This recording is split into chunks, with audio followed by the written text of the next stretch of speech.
Square? Oh, square. Oh, square, hey. Square. Hi. Yeah. What's up? Yeah. Is that a vagina thing or? No, it's square. So you do the bottom. Oh, that's not really a square. That looks like a pussy. Like this. No, you keep. I don't want to do this anymore. No, you keep doing it. Keep doing it. Square. Rectangle. Round rectangle. Yeah. Round rectangles.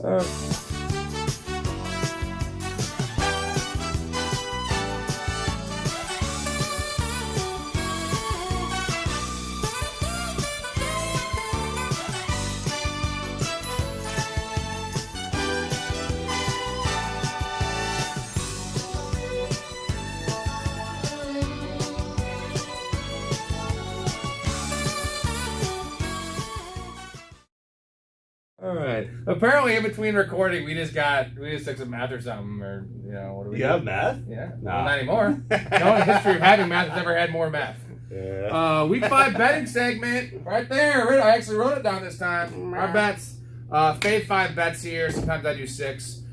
We had a good week last week. You actually had a positive week. 3-1-1. Should have been 4-1.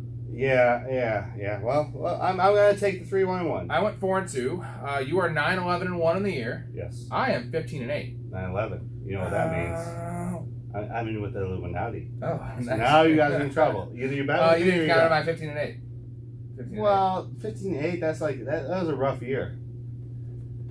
Conspiracy theories So, say 15-8 never. Just so even you've been happened. paying attention to both of our bets, hopefully not his, but combined we're 24-19-1. That's up.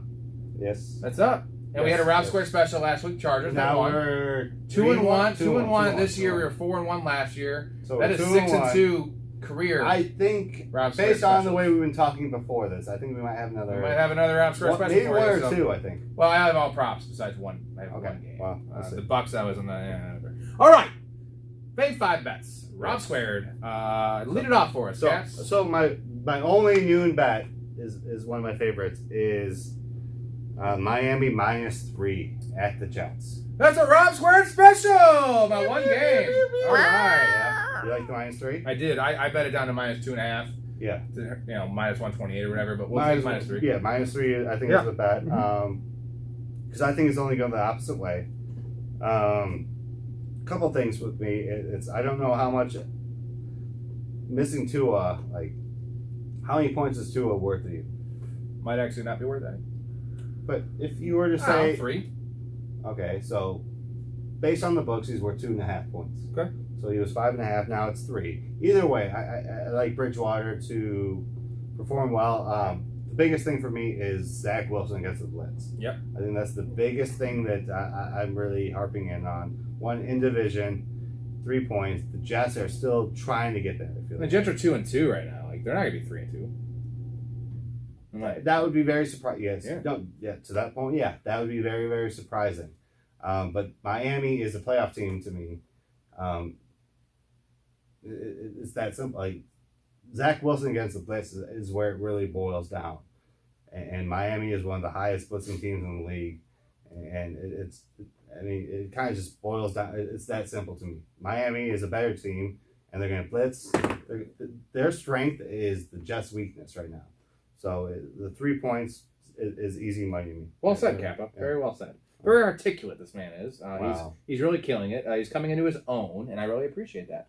Wow. So my first bet here, going back to a But that's R2 special, right? Yeah, R2 special. Ring the horn or whatever. We have a steam whistle. Yeah. Is that a steam whistle? Going back to this, it wasn't a bet on the show I have. It was a bet that we both lost. It's Najee Harris. Now, it's a weird bet considering the line is 14.5 for the Bills. Okay. It's 69.5. Now, you may think that's just his rushing yards. No, that's his rushing and receiving. Yeah. Now, this year he hasn't been receiving at all. But in this game, you best be checking it down a little bit to Najee. With the Kenny with the Pickett, rookie, small hands. Okay, all right. That's a really low number. Yeah, I see, It's Najee Harris. I see it. They're going to need to slow the game down. They can't be running, gunning, and competing with this team. Yeah, you don't. So, you can't. I see 22 touches. I see about 80 yards, like minimum. So I like it. Thanks, man. I like it. All right, what do you got? So now going to the 3 p.m. games for our Central folks. First one is I'll take the Niners -6.5 against Carolina. Carolina has proven to me that they are not a playoff team, where the Niners are a NFC Championship team. So 6.5. This is about the maximum I'm ever willing to lay. Like if you go back and look at my bets, I don't ever lay as a favorite more than 7 points ever. Like, I don't lay a touchdown ever. Like I always trying to find something that's kind of close. And for some reason, this is only 6.5. I think it's going to go higher. Yeah, 8 probably. Yeah, just Baker. You pointed out to me with his happy feet. I mean, he's a little penguin. No, the Niners. I mean, Jimmy G to me is an upgrade. This is the best thing that could ever happen to the Niners was Jimmy G started for the rest of the year. It only took week 1. Yeah, this is the best thing that could have happened to him. So I'll take the Niners my 6.5. All right. Going back to this well here. Last week was my bet of the week. I don't know what the hell happened. I'm going to refer you to David Brainerd on his dingus of the week last week. It's Gabe Davis. We call him this, Gabby Davis now. Because nobody does Gabby. When Gab's about him, he doesn't do anything. But he did still play 90-something% of the snaps. His ankle's only going to get better. Sure did. He ran 42 routes or whatever. His over-under is similar to last week. It's 45.5. But I do know the Steelers' secondary is trash. Yes. I know that he's the number 2 there. Crowder's out for the year, or at least out for like 10 weeks. Isaiah McKenzie's banged up. Gabe Davis, 45.5. Like it should have been easy last week, but that game the weather was shitty. The game script was nice, but I'm going back to the well again here. No, I love that because simply, like, I'm trying to fade the Steelers because even with Fitzpatrick, I don't know if he's going to play or not. But prior to that, in week 3, I think it was, they had it was week 3. They had 4 receivers that. So then week 5. So they had another receiver that had 100 yards. So they had. Out of 4 weeks, they had 5 receivers that had 100 yards plus. Mm-hmm. So Gabe Davis with his yard. But my grand point is the Steelers give up a lot of yards to receivers, and Gabe Davis is primed to have a big game.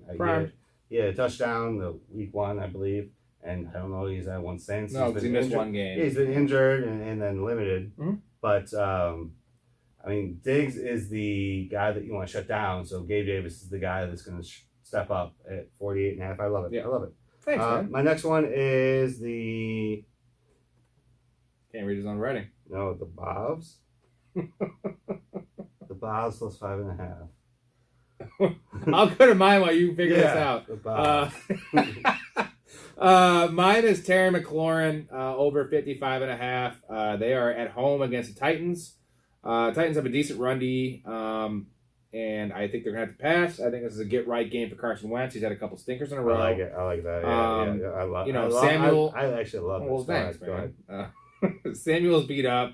Dotson's out. We got Dotson. Oh, I know Dotson. Well, stop interrupting me. We got Dotson here. Dotson's out for a couple weeks. He's definitely out this game. Samuel. So McLaurin, Samuel's beat up. I just said that. And, So I just feel like Terry McLaurin also, it's like squeaky wheel. I said it last week. He's going to get 7 targets. He's going to have a fucking 30-yard catch. He's going to fucking beat this number. Yeah. I like it. So it was the boys, not the Bobs. All right, yeah. The boys, okay. The Cowboys plus 5.5. I don't know that the fact that Cooper Rush has only won every single game he's played. I love the fact that it's a good team, a playoff team with a backup quarterback against a squad that is more middling. Yeah, well, right. So I love the Cowboys plus 5.5. I mean, it's that simple. The Cowboys are a playoff team. I'll take the points. Okay. I didn't realize I actually have 6 again this week because of our special bet. I had all props. Mostly I had all props, just so you know. I didn't like a lot of lines this week. One of those things where the next couple weeks are dangerous betting weeks in terms of games because Vegas is caught up. Yeah, right. Like now they figured out who is what. Yep. So like they have more of a grasp. Then you can't get a lot of the value. So either you have an advantage over the books or you don't. Yeah. All right. So mine ties into your next game. It's Allen Robinson. Now this is dirty. This makes you feel dirty, man. Over 38.5 receiving yards. That's real low. And if they want to ever have a chance to win games and go anywhere, they need a second guy to emerge. You cannot be giving Cooper Kupp 19 targets a game. That man's going to get hurt as a wide receiver. That's like running back touches. And Higgins, he's playing all the snaps. Yeah, you can't win throwing with Higgins having 12 completions. And I've been seeing Allen Robinson decently open. Stafford's just not looking in his direction. Sure. Game plan thing. McVay is a great coach. He needs to get his guy some confidence. He needs to spread the ball around. Yeah. And 38.5 is a very low number. Yeah. He can get that in the first quarter, dude. So I love that a lot. He could. Yeah, he could. You have one more, don't you? I have two more. I have a Sunday night and a Monday night. Oh. So you want to go? Go ahead. My Sunday night is the Bengals plus 3.5. Absolutely. Oh, absolutely! I love betting on the Bengals! Absolutely, I do. Yeah. So the Bengals, I mean, I sent this, the stats of Joe Burrow against the Ravens last year. 940 yards, 7 touchdowns. And the Ravens, by coincidence, have the worst pass defense in the league right now. I think the Bengals just not tune them up, but I think they win pretty convincingly. I think they established their foothold as the division leader, right? So I'll take them plus 3.5. At 3, I like them, but at 3.5, I absolutely love them at 3.5. Okay, all right. I like the Ravens in that game, but okay. My last one here, George Kittle. George Kittle, receiving yards, 38.5. Same number as Allen Robinson. I like that. Now he has not been producing yet. He's been playing all the snaps as usual, blocking a decent amount. But what I love about George Kittle is he doesn't need 6 catches to have 50 yards, right? He can do that in 1 catch as a tight end. A little misdirection screenplay. George Kittle off the sideline. He's got a 30-yard catch. Yeah, that's what he's going to do. 2 for 10. Yeah, that's what he's going to do. 38.5. They need to get him involved, and this is the perfect opportunity for that. Yeah. So that's my bets. You got another one? Last one is Monday Night Football. I have him at 7.5 because that's where I'm going to actually bet him. I know right now it's at 7. But by the time Monday night comes around, people are going to be hammering the Chiefs. So I'm going to take the Raiders plus 7.5. I like them straight up. You might get them 3-1, but I'll take the 7.5 points all day. I think the division is as advertised. It's going to be competitive. Maybe not the best division ever, but it's going to be as advertised where it's going to be competitive. So I do like the Raiders to take advantage there and at least cover the 7.5. Okay. All right. Yeah. Well, happy footballing, and we'll see you next week. I do this all the time. Yeah, so I have a new game. That's Miami, -3. Love it. Absolutely love it. Maybe my favorite one. At 3 p.m., I have the 49ers -6.5. Love that against Carolina. Here's my thoughts on that. Can Carolina score more than 10 points? Probably not. Because I think the Niners will score 17 points. Can Carolina score 10? Just go through your list here, buddy. But then I have the Bobs against the Rams. Cowboys. But the Cowboys are a better team up and down already. So getting points against the Rams, it's easy for me. The Bengals own the Ravens. I'll take the 3.5 there. And then the Raiders, competitive division, as predicted, I'll take the 7.5. All right. My one game of the week, R2 special here. I also have the Dolphins -3. Then I have 5 props, so 6 total. My first prop, Najee Harris over 69.5. It's rushing and receiving, so that's nice. You can just give me 30 receiving yards. Next bet, back to the well again. Gabby Davis over 45.5 receiving yards. Love that one. Terry McLaurin over 55.5. The only show in town this week. Like that one quite a bit. Obviously, I like them all because they're my bets, but let me just keep on going here. Allen Robinson over 38.5 receiving yards. Squeaky wheel. Get him in the playbook. Get a couple plays drawn up for him. Sure. Let's go there. And then my last one is George Kittle over 38.5 receiving yards. He's going to get that on one play, probably in the first quarter with 6:34 on the clock. And it's been a complete joy.